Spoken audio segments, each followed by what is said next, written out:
Hello friends, তোমরা কেমন আছো?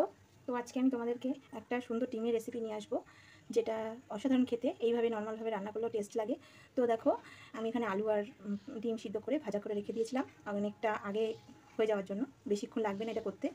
তো আর এখানে আদা, জিরে, শুকনো লঙ্কা বেটে রেখে দিয়েছিলাম, আর রসুন। আর দেখো, পেঁয়াজ কুচি রেখে দিয়েছি, টমেটো কুচি রেখে দিয়েছি। তো চলো আমি এটা বানাতে থাকি। বন্ধুরা, আমি কিছুটা তেল গরম করে রেখেছি কড়াইতে। তো আমি এর মধ্যে কিছুটা জিরে দিয়ে দিলাম। জিরেটা গরম হয়ে গেছে, তো পেঁয়াজটা দিয়ে দিলাম।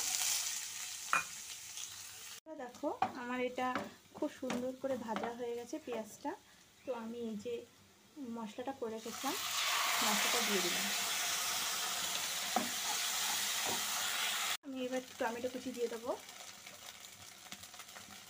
টমেটো কুচি দিয়ে দিলাম যাতে মশলাটার সাথে টমেটোটা খুব ভালো করে ভাজা হয়ে যায়। আর আমি এই যে মশলা ধোয়া প্লেটের জলটা পুরো দিয়ে দিলাম। একে একে হলুদ গুঁড়ো, সামান্য লবণ, চিনি খাই তো চিনিটা দেবো সামান্য, যারা খায় না স্কিপ করতে পারো। ভালো করে নাড়াচাড়া দেবো যতক্ষণ না মশলাটা কষিয়ে সুন্দরভাবে তেল ছেড়ে দেয়, ততক্ষণ এটা আমি কষাবো।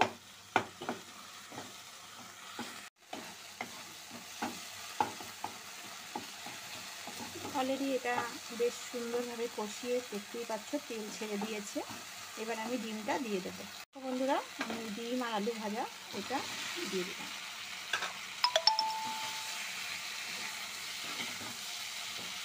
আর আলুটা দিয়ে ভালো করে নাড়াচাড়া দিয়ে কষিয়ে নিয়েছি। এবার পরিমাণ মতো জল দিয়ে দিলাম। এই ঝোলটা একটু পাতলা পাতলা করব, কারণ পাতলা পাতলাটা খেতে টেস্টি লাগে। তো এইভাবে এবার ফুটতে থাকবে। দেখো বন্ধুরা, ঝোলটা কমপ্লিট হয়ে গেছে, বেশ অনেকটা টেনে গেছে। এখন অল্প অল্প ঝোল রয়েছে, একটুখানি ঝোল রাখতেই হবে, নাহলে খাওয়া যাবে না।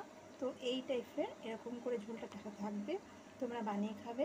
তো আমি এবার একটু গরম মশলা দিই। তো আমি একটু সামান্য গরম মশলা দিয়ে দিলাম, তোমরা দিয়ে দেবে, কেউ ঘিও দিতে পারো, অসাধারণ লাগে খেতে। তো এইভাবে, তো বন্ধুরা, এইভাবে তোমরা ডিমের ঝোল রান্না করবে, অসাধারণ খেতে লাগবে। তো খেয়ে দেখবে, যদি ভালো লাগে অবশ্যই লাইক শেয়ার করবে, আর আমার চ্যানেলটা সাবস্ক্রাইব করে দেবে যারা নতুন আছো।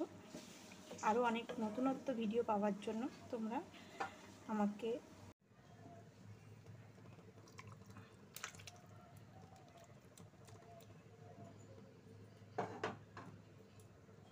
তো বন্ধুরা, কেমন লাগছে ঝোলটা? দেখো, অসাধারণ লাগছে। তো এইভাবে তোমরা বানিয়ে ফেলবে। চলো, টাটা।